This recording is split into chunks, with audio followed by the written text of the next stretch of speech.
Hello guys, welcome back to Ftopreview.com. In this video, we're learning how to change font size in Notepad using shortcut. Okay, we are just typing here hello. Hello. Then normally the normal way is done. Just select the font or just open the format tab, then select font tab. Okay, then you can see here our font size is here, but actually we are just clicking on the font. There is no change affecting the fonts, only it is affect after clicking here.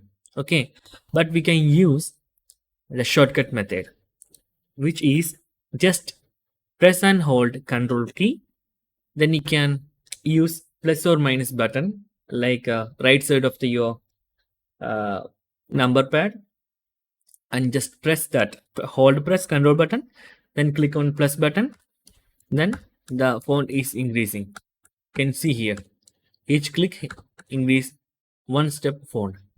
Also you can hold press control and press the minus button, it is decreasing.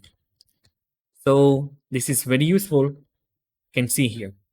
So that's it guys, you can simply adjust your font size by using control plus or minus buttons from your keyboard number pad side. Okay, it's very useful. Okay guys, if you enjoy this video, you can just like, comment, share and subscribe our channel for getting more videos like this. Thank you so much for watching. Have a nice day. Bye bye.